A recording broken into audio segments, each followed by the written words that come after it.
All right, everyone, we've got a major story on Twitter with regards to censorship, which is the purge of NPC meme accounts. It's not successful because, look, if somebody is willing to troll like that and make it a joke and it's really funny, the idea is to wheedle you, to get under your skin. So when you get banned by Jack on Twitter, you know, hey, it's gotten under someone's skin in Silicon Valley, let's make another account. And that will continue to happen. It's not like you can actually suppress memes. Twitter and other sites are doing their best to do so.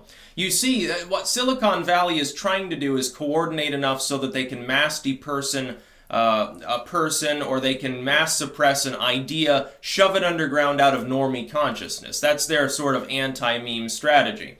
It's probably going to end with them being declared public utilities or something. If Ted Cruz, talking to Beto O'Rourke last night is any indication, there appears to be a growing will among some of those in the Senate to try to crack down on Silicon Valley for mass censorship, especially of ideas. But it's interesting the specific part of the TOS being utilized by Twitter to go after the NPC meme.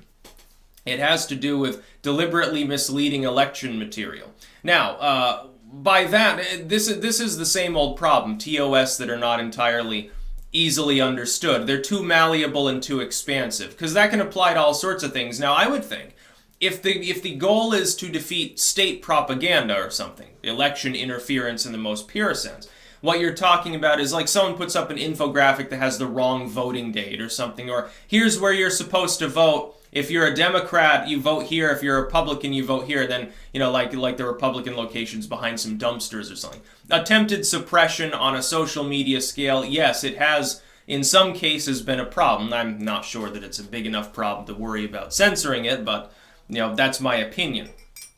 But the NPC meme, they're not banning people for trying to dehumanize others, even though I pointed out several months ago when the NPC meme was, an afterthought, I pointed out that it could be a non-organic propaganda. It could literally have been created by some authoritarian think tank deliberately to try to get people to fling it around. Now, eventually the left will start using the meme because it's successful.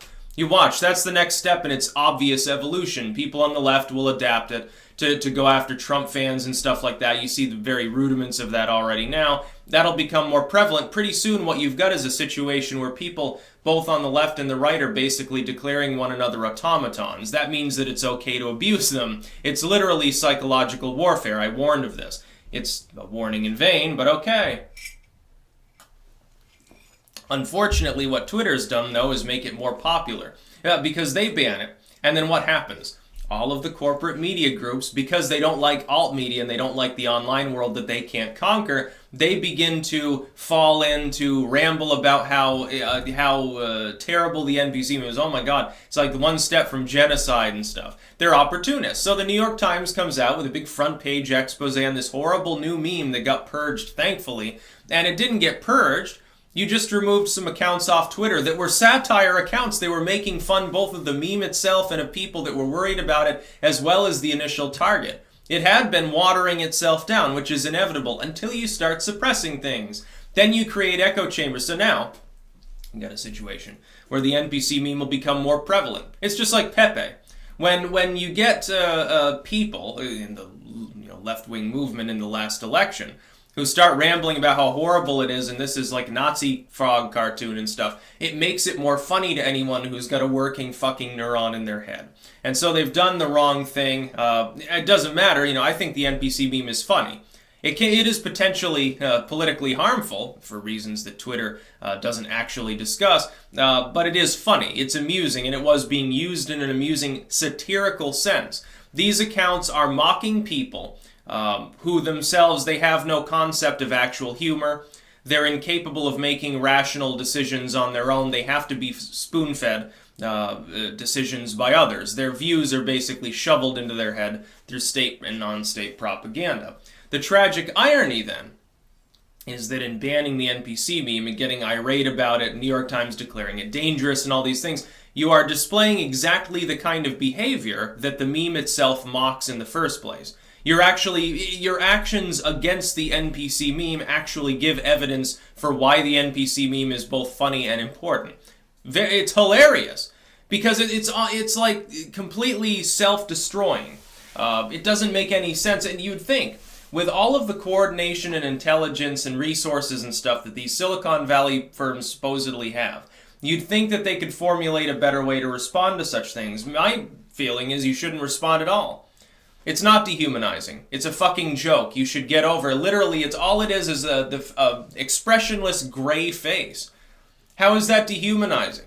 You're simply, it's sort of a spin-off, and for some reason a lot of these people don't even mention this, sort of a spin-off of the idea that some people don't have an internal voice, and that was considered amusing, also a novel idea, it's probably true, and so it sort of turns into a meme about people being unable, that they're non-player characters. Literally, they're AI controlled. Here's some evidence to suggest we might all technically be NPCs. Not that we're not real or anything, but we might be like an alien strapped into an AI system, like we're playing some sort of long-term game while we hurtle through space. It's like, this is going to be a boring 10,000 years, fucking hook me in. All right, Roger, you go pilot the ship. I'll be back in 10,000 years, says the four-armed alien. It'd be really funny. Twitter banning the NPC meme is funnier than the meme itself and gets it more attention. It's going to end up becoming a normie meme now. It's going to end up getting adapted by people who aren't part of that first stage of meme-dumb. We see this over and over. Pepe. Pepe initially is basically just a funny frog cartoon, sad frog, happy frog, whatever. Becomes mildly political. It's basically just being adapted by like 4chan and some Reddit pages. And then all of a sudden other people get a hold of it, and then all of a sudden there are a million different Pepes, which both expands and makes it more powerful while setting the stage for it to collapse itself over time. Although Pepe is still widely posted, it's probably the most successful meme in history on the internet. The NPC meme is quickly approaching number 2 on that. Which is funny because it's basically an adaptation of Wojak. And a lot of these people, they don't know anything about that. They don't know, like, Twitter knows nothing about that, I guess. Jack, the New York Times. Whoa, Jack, what's that? What's that? That's a face similar to the NPC meme, only slightly different. But you wouldn't know anything about that because the New York Times doesn't know how to meme. That's about all. Peace out.